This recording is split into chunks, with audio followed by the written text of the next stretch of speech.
Hello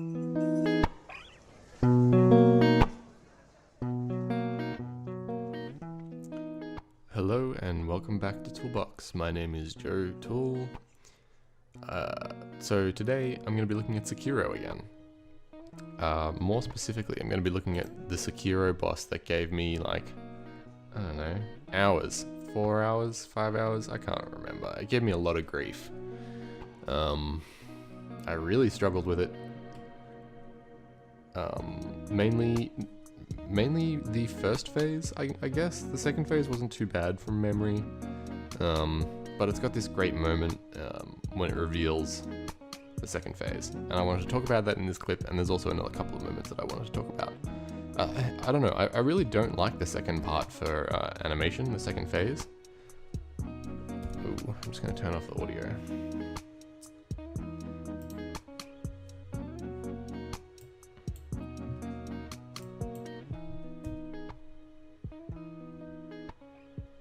Yeah, this guy's great. Guardian Ape. Doesn't seem to be traveling back properly. The old internet is failing me. Hang on. There we go. That should help a bit. There we go. Okay. So hopefully this recording goes alright. It's the he's doing like a specific strategy on this guy. Anyway, so what I wanted to look at closely, if I can control Sync Sketch, was the moment that he transforms, and there's also another moment when he does this like monkey roar, and it's really cool. One of the things that they do during this clip, which I'll just jump onto while I'm looking at it right here, is they, every time the monkey gets hit in a specific part, so the arm in this case, they do like a pole vector jiggle, and it's either physics based or it looks like an additive animation. I'm not 100% sure. It looks a little bit physicsy. So when he strikes, you see how the arm sort of jiggles, which is nice because you get a sense that you're actually hitting something. That's so cool. This whole fight is really cool. That was the thing that bothered me so much about it, was like the first few times I was like, yeah, no worries, I'm only dying because I'm getting so distracted by the animations.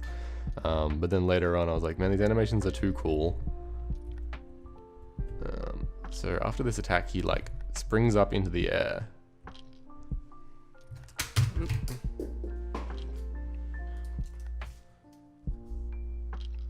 And I mean, we're back in Sekiro land, so like posing is really important. I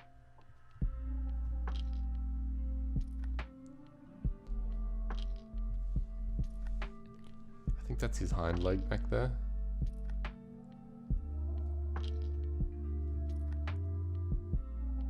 Yeah.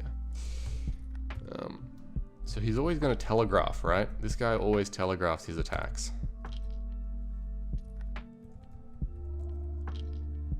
And that's what's so frustrating about it, is because it takes a little while for you to, because he's like a weird enemy. He doesn't like swing his sword back before he attacks. He doesn't really do much. He kind of just, like, you might even think that this is just him landing, but no, there's like hitboxes here, here, here, here, and maybe one on the front here as well. And they do a lot of really effective screen shake stuff in this fight. There's like a lot of things going together in this fight that I think really work. A, you've got the incredible animations going on with the monkey and Sekiro and everything. And B, you've got the visual effects of the water, which help to like occlude a lot of the enemy's animations. So you could hide some stuff in here, like maybe he's spending too long in this pose or something, I don't know. But that's sort of hidden by the water effects, right? And then C, you've got all of this physics going on. There it is. This is the moment I want to talk about. You've got all of this physics going on with all of these trees that are breaking as he's like running around. And of course these trees, you can like grapple onto them. So he's like destroying part of your flexibility to move around the level throughout the fight, which is like, it kind of adds to the helplessness. So if I go back here, This is not the best angle to see it from because it's so far away.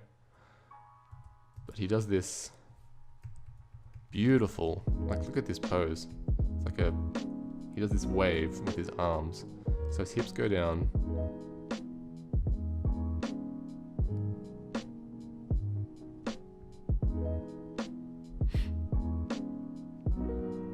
We get this like nice, it's almost like a drag, but it's quite, it's very driven, you know, like it's driven by this part of the body. It's not like his hips, I mean his hips are going down, but this part of his body is rotating this way. So you get this like very heavy feeling, intentional, but also kind of a bit random strike right here.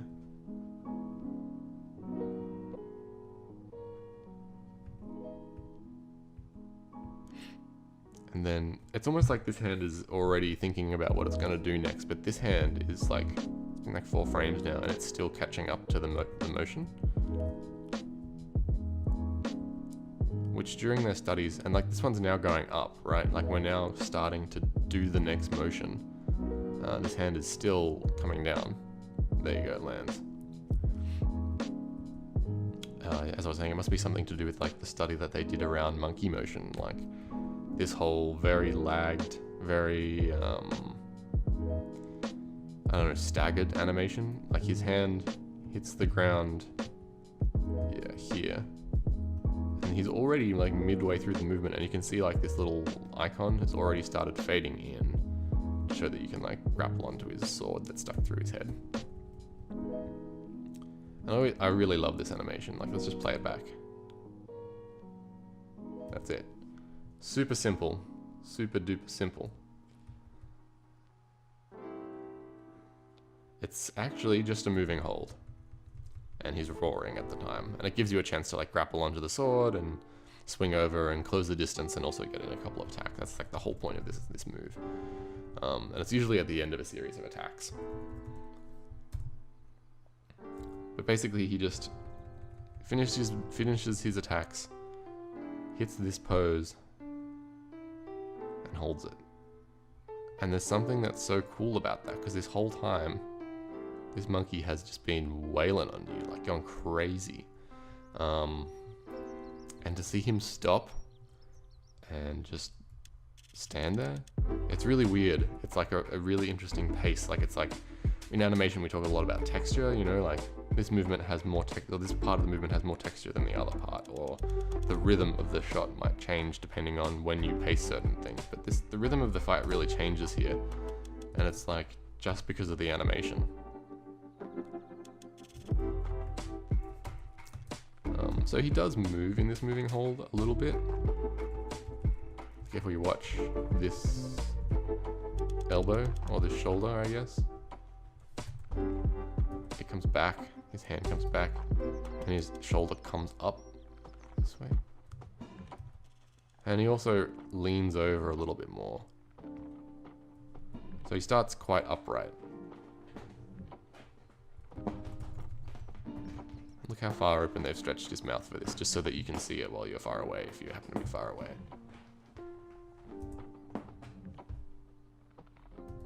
Yep. And then again with the staggered hands on the ground.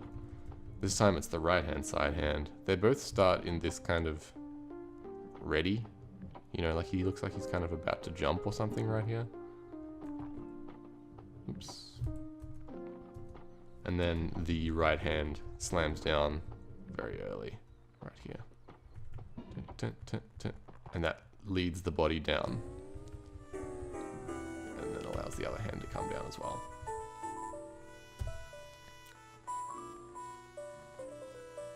There's the poop.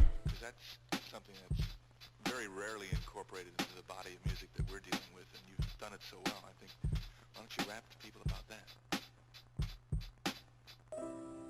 There's so many cool moves that he does in this. It's like even that's really cool. He does this like sweep with his hand, which I'm guessing it's only really if you're standing here or behind him when the sweep lands.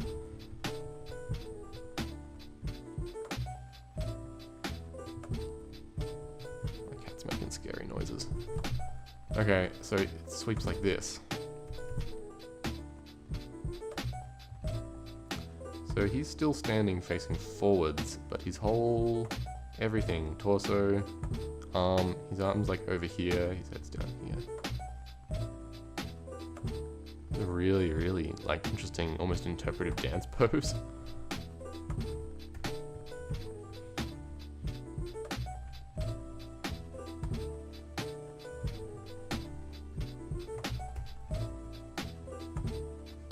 Midway through, he's like leaning, he's like getting leverage with this hand.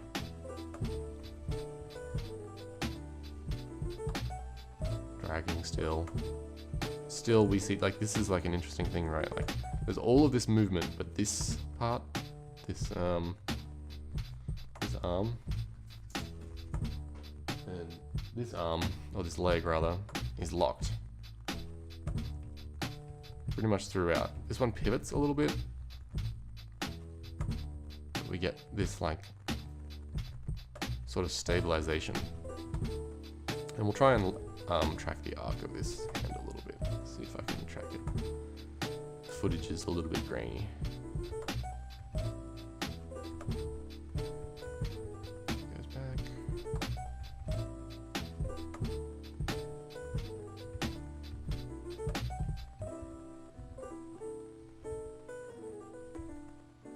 That's really cool. You get this great fast into slow. Fast, slow. And it's pretty subtle when it's played at speed, but you really do get a sense that this is the beginning of the move. It also slow ins as well, like you get this really long moment here where he's like getting ready to do the attack, and then yeah, it goes up. The other thing that I just noticed was that he does a little hop right as he's getting into this move. So he goes down, and then watch his legs. This leg is like mid-air already. Comes out, this leg is back, hops over. Super fast, and it's very hard to see with all of the physics and particle effects and stuff. There's a better view of that move that I talked about before. So cool. Such a great like beat in the fight. Anyway, we're running out of time. I really wanted to get to the transformation moment.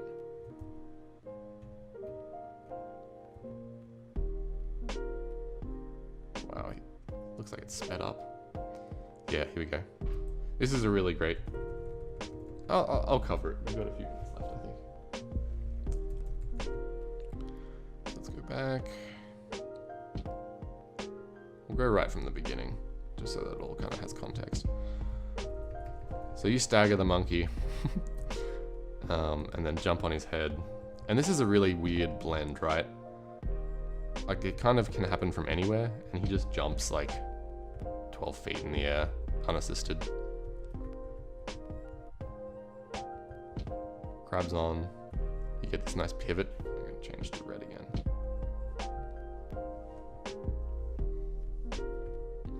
And this is like the point at which everything will now like travel around as the landing finishes. See? Oi, stop it! Cat's like knocking things off the bench on purpose. You get this nice antic right here. Leans in, pulls back. It's using his feet as leverage here. This is like a pull. This is like a very standard pull. Except it's not standard because he's pulling the knife out of the neck of a giant monkey.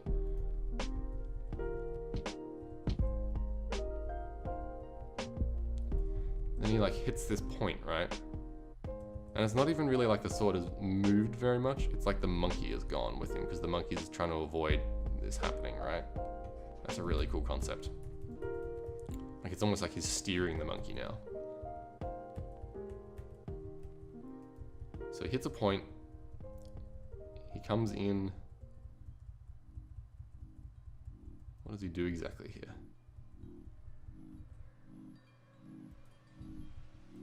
Yeah, he spends like a solid beat there repositioning his feet. Okay, so he's all the way over here, and then he jumps up to get closer to this sort of notch in the monkey's spine. Plants this foot against it. has another go. This is like getting ready to pull. And then again we see this. Oh, you know what? We don't actually see the arms ever get stretched again, which I feel like would have been nice. You want to kind of see that, right? That's okay. It still reads. Like, I'm guessing we're looking over here now, right? And then it happens fast. Like, this is not a slow movement. It's a beautiful arc, following the path that we just followed with Sekiro.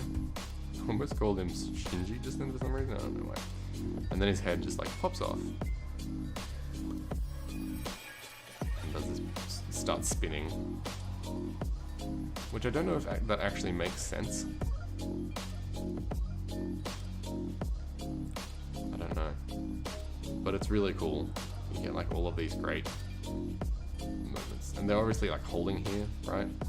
Like, see the monkey. Look at his teeth. Look at how long that hovers up there. I've never noticed that before. Wow. That almost feels a bit broken. And they cut it out in this clip, because of course they do.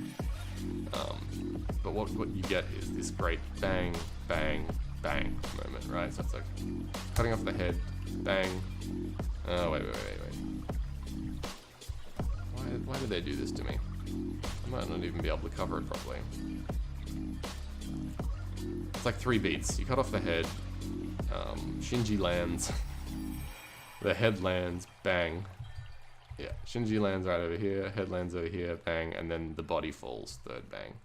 It's like this 3 beats. It's very satisfying. It's very cool. It's very even as well. Which is like a nice, there's a nice finality to it because it's so even. It's like bang, bang, bang, end of the fight. And then of course he wakes up again and you get this whole sequence where he grabs his head and grabs the sword that was in his neck and just goes ham. Anyway, I'm gonna leave it there for today. It would be nice to cover that final moment in another video maybe, but we'll see when I get to it. Alright, thanks very much. This has been Toolbox. See you next time.